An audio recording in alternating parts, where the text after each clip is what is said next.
Do you remember the time when you were the kid who knew everything and had all the answers? The one who raised their hand first, who got gold stars and pats on the back, who heard, "You're so smart," like it was your name. When the teacher's eyes lit up at your answers, when your parents beamed with pride, when the world seemed to say, "You're going places." Picture that version of you, that kid for a second, the one who felt on top of the world. Now tell me, where did they go? Here's the question I want you to hold on to today. Have you ever wondered why you or other smart kids, the ones destined for greatness, grow up feeling lost, disconnected, completely alone? Like life is a river of endless chatter they can't quite swim in? Like you watching life through a window you can't open? How did you get here, from the chatter kid to the lonely man? This isn't just about why you might feel this way. It's about what you can do with that feeling. And trust me, by the end, you might see yourself and the world a little differently. Let's rewind and start at the beginning. When you were young, being smart was your golden ticket. Superpower you didn't have to try as hard as the other kids. You got the answers fast, the praise faster. It felt like you were winning at life. But here's the twist no one warned you about. That praise wasn't just applause. It was a script. You're smart became your role, your identity. And for a while, it was perfect. Life was a game on easy mode until the rules changed. You'd think being smart would make everything fall into place, right? But what if the opposite is true? What if the very thing that made you stand out as a kid is the exact thing holding you back now? What if the identity that once made you feel special is now the weight keeping you stuck? The expectations, the pressure, the constant need to prove yourself. It doesn't feel like a gift anymore, does it? It feels like a cage, a quiet, invisible cage where no one else can see the bars, but you can feel them. You can feel them every time you hesitate, every time you second guess, every time you stop yourself from stepping into something new, because what if you fail?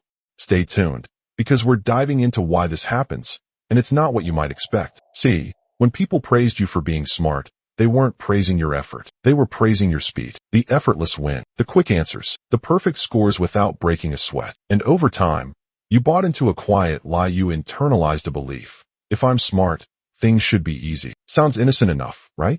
But here's where it gets dangerous. Because the moment life stopped being easy, when you hit a wall, failed at something, or didn't get it right away, that belief turned on you. It didn't feel like a challenge. It felt like a betrayal of who you were. And worse, it felt like you weren't enough anymore. So what happens when struggle feels like a threat to who you are?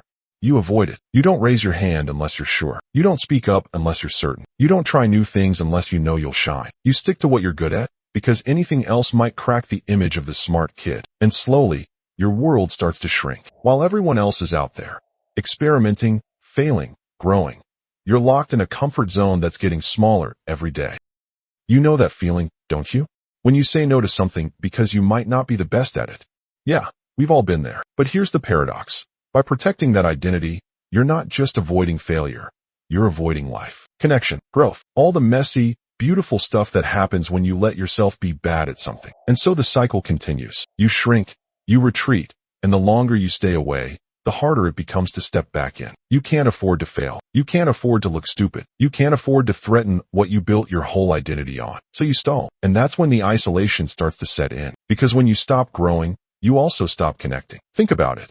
Connection comes from shared activities, being on a team, going through awkward stages together, or working hard towards something. And if you start opting out of those things, if you remove yourself from the situations where other people bond, you miss the moments that create real friendships and connection. You don't join the club because you're afraid you'll be bad at it. You don't try the sport because it's unfamiliar. You avoid group projects because they frustrate you. And without realizing it, you start stepping out of the flow of social life. But you still crave connection, right?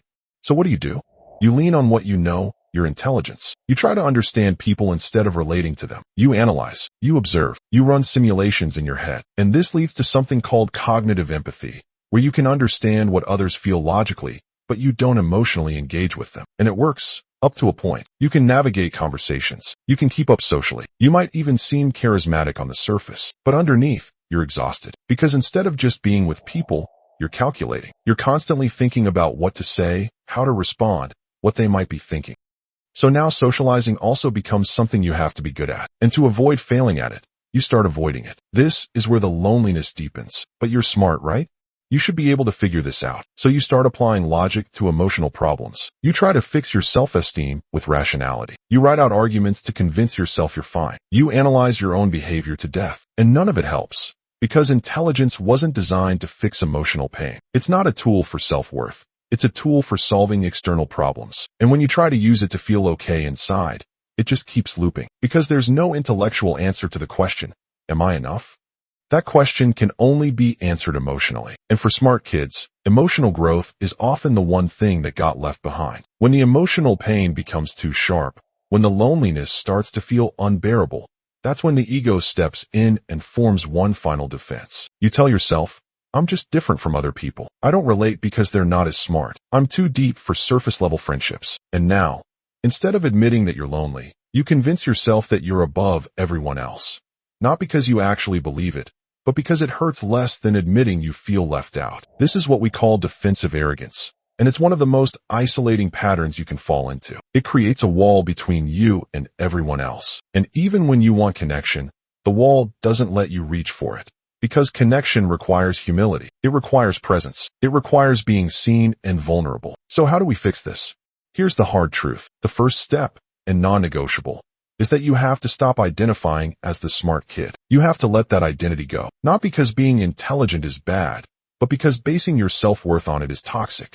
When your value is tied to how easily you succeed, you will do everything in your power to avoid effort, avoid failure, and avoid situations that might prove you're not exceptional. You'll sabotage progress just to protect the illusion. And eventually, that illusion will collapse. So the fix is to build a new identity, not around being smart, but around being willing to grow. You stop asking, what will make me look intelligent? And start asking, what will help me move forward? You stop protecting your pride and start embracing discomfort. You let yourself try things and be bad at them. You start showing up, not to win, but to participate. And yeah, it's awkward. It's uncomfortable. It feels like a step backward, but it's not, because it's the first real step toward becoming whole. The old identity told you your value came from being special. The new one reminds you that your value comes from being human. And being human means you're allowed to be uncertain. You're allowed to grow slowly. You're allowed to feel lost. You're allowed to not know what the hell you're doing half the time. Think of Socrates, maybe the smartest guy in history. He didn't strut around Athens showing off. He said, I know that I know nothing, and spent his life asking questions, being wrong, being human. What if you took a page from him? What if you showed up, not to be the best, but to be there? So here's where we land. If you were the smart kid, if you've ever felt like life's passing you by while you're stuck proving something, this is your moment. Let go of the need to be impressive. Step into the mess of being real. You don't need to be the smartest person in the room to belong in it. You just need to be willing to show up, even when it's hard, even when it's messy, even when it's new. What do you think? Does smart feel like a crown or a chain? Could letting it go be the key to feeling alive again? Take a breath, reflect, maybe drop a comment. What hit you today? Thank you for watching.